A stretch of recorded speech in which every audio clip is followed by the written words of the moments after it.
We are on the precipice of a humongous WWE PLE called Night of Champions, where we will crown a king and queen of the ring. We also will see Karrion Kross versus Sami Zayn. We also will see a lot of other matches and things going down. But first, we had to do SmackDown, and let's make sure we talk about All it. your favorite wrestling shows rolled into one.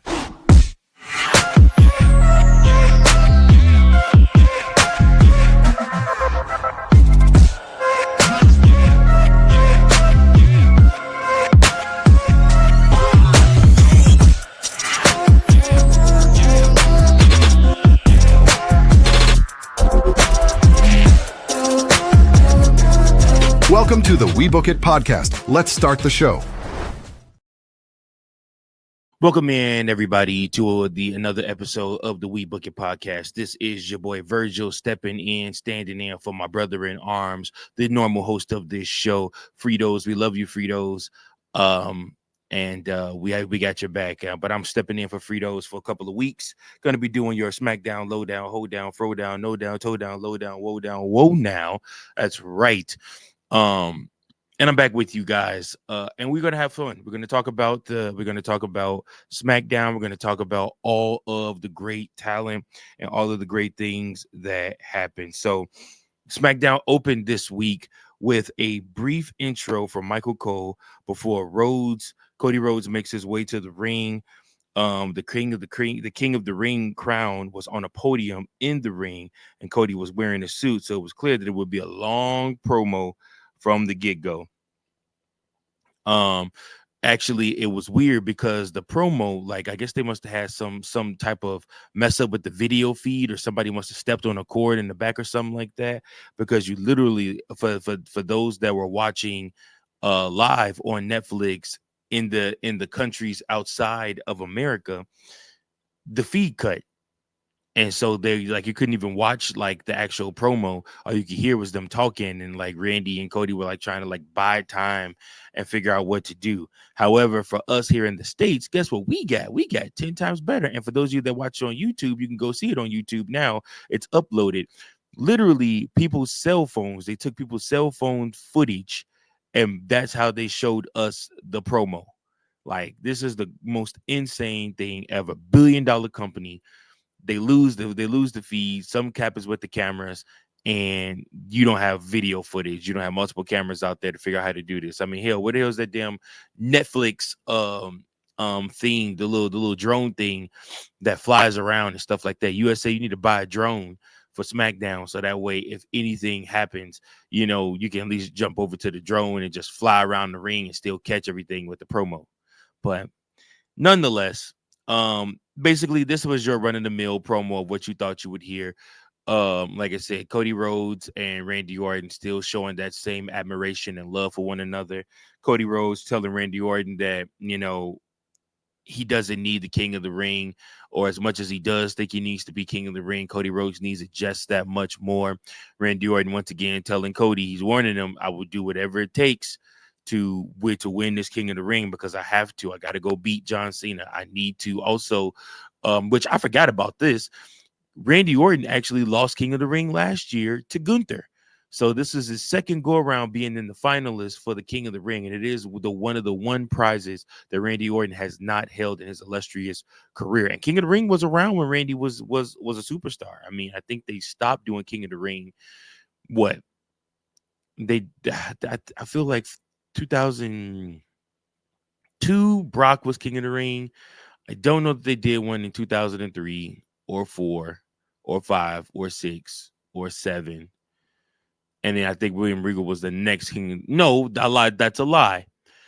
2006, Booker T was King of the Ring. And then after that, the next King of the Ring was William Regal after that. And then after him was Sheamus. So, I mean, you know, King of the Ring is prestigious, but the main thing here is the championship title shot. Cody Rhodes wants to win King of the Ring so he can get another crack at John Cena. So does Randy Orton. I'd be just as fine as if like Cena is like planting 2 steps ahead and somehow gets involved in the match. We don't name a King of the Ring. We don't have a winner of the King of the Ring. Instead, we do a triple threat match: Randy versus John versus Cody, for Mania. Because I just think that would be cool. But that would almost make too much sense. It's going to end up being, probably Cody winning. Probably Cody winning. But that's nonetheless. Then after that, we do Jimmy Uso versus JC Mateo. This match, like I said, was started out with Solo Sikoa giving JC a quick pep talk. And then after that, like I said, they started the match. And they went back and forth and they worked well together. Like I said, as you would assume, all our Polynesian brothers do. And then, like I said, at the end of the match, um, Mateo eventually got the win with the tour of the islands thanks to the distraction from Solo Sikoa. After the match, instead of beating up right immediately on Jimmy, Solo got into the ring and offered Jimmy an extended hand of grace to come back to him and to be a part of his bloodline or his family or whatnot. And Jimmy smacked the dog shit out of him, which then prompted JC Mateo to attack him from behind, and they started beating up on Jimmy. And as they started beating up on Jimmy, of course, the Samoan Werewolves music hit to a huge pop. He's been getting huge pops and playing right into it. And obviously, like I said, Fatu came and ran the other two off. Next up, we have the Women's US Championship match. Poor Zelina Vega. But anyways, so yeah, the first of the 3 title matches saw Vega defend the Women's United States Championship against Julia.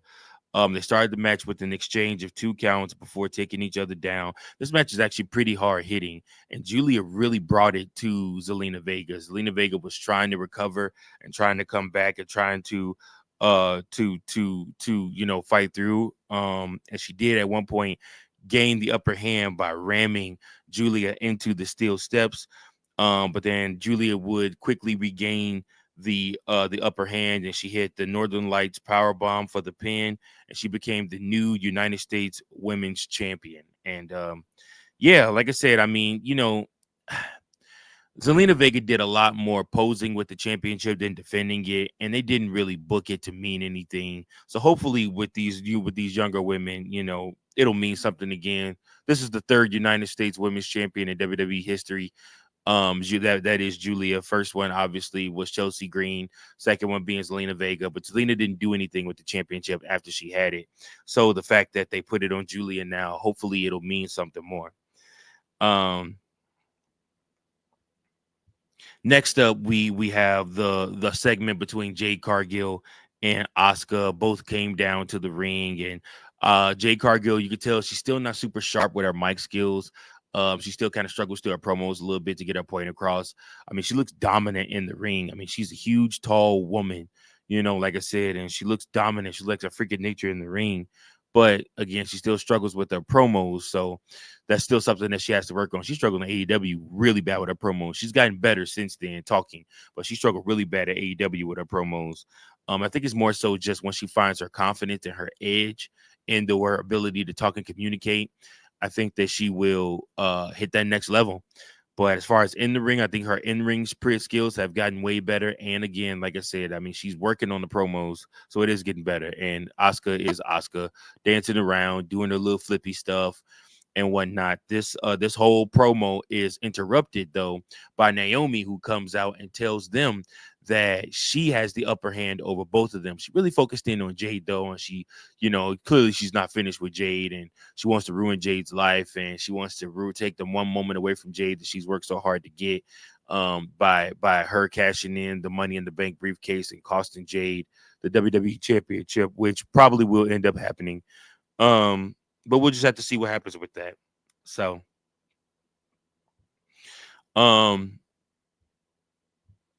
also note, starting next week, starting 4th of July, SmackDown goes back to 2 hours. 2 hours, thank heavens.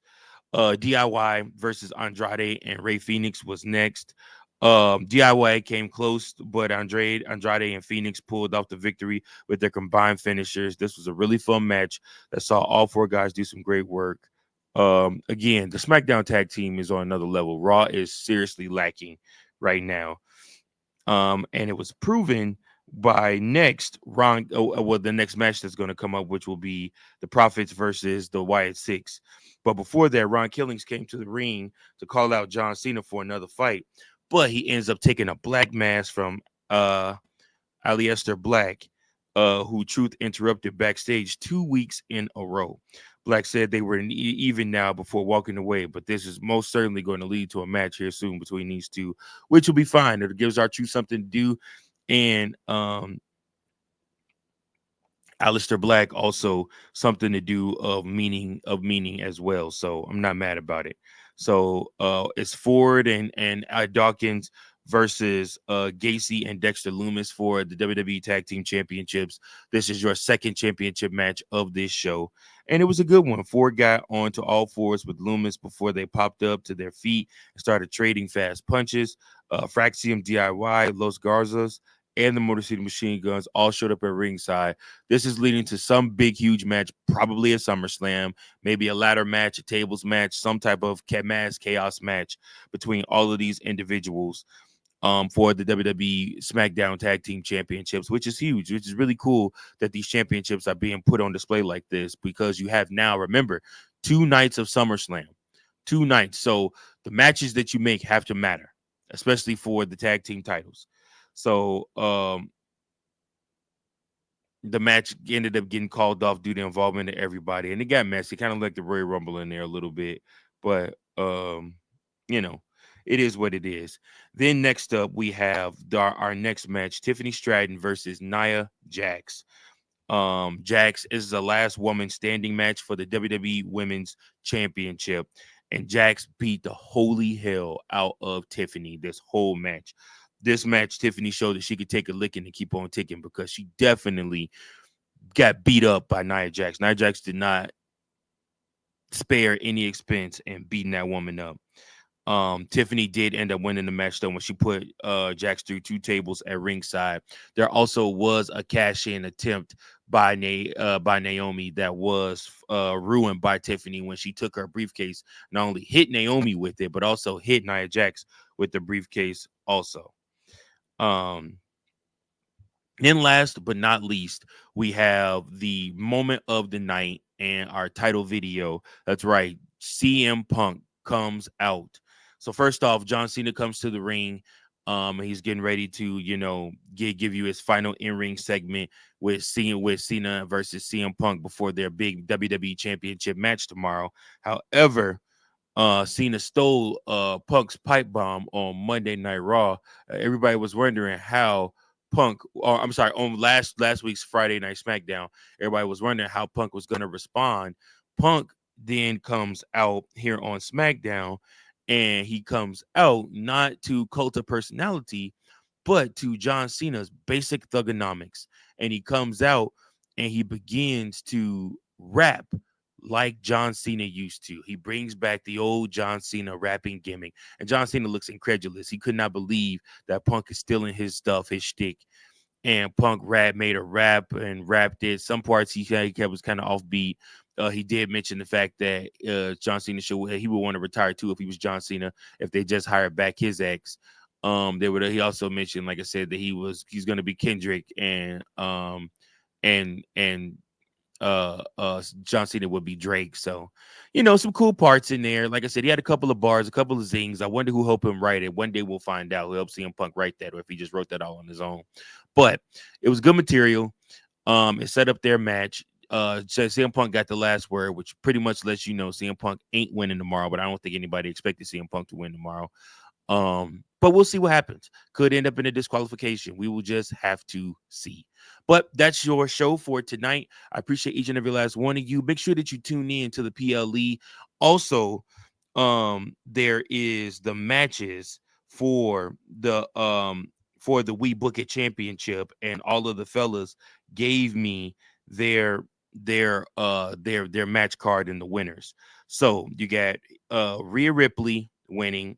So this is Fritos first. Fritos has John Cena winning, Rhea Ripley winning, Cody Rhodes as your king of the ring, Jade as your queen of the ring, Sami Zayn winning, and then Solo Sikoa winning. Claude has I'm sorry, Big Daddy C has Cena winning, Ripley winning, Cody winning, Jade winning, Karrion Cross winning, and Jacob Fatu winning. Coach has who is the champion right now. He has Cena winning, Jade winning, Cody winning, Sammy winning, Rhea winning, and Jacob Fatu winning. And then Tank has Cody winning, Jade winning, Cena winning, Fatu winning, Rhea winning, and Cross winning. Now for me, I have obviously John Cena is going to retain his championship. I do believe Rhea Ripley will win. I think Randy Orton is actually going to win this match. And then I do think, or actually, no, I think that there's going to be a disqualification in the match, or John Cena will get involved in the match. I do think Asuka is going to win. I do think that Sami Zayn is going to win. And I do think that Jacob Fatu is going to win. So those are my predictions for this show. I appreciate each and every last one of you. Thank you guys so much for tuning in. Remember to tune in Sunday for the Sunday Night Variety Show, where we talk all things wrestling. Appreciate you guys. Until next time, keep those book and pencils sharp. Keep on.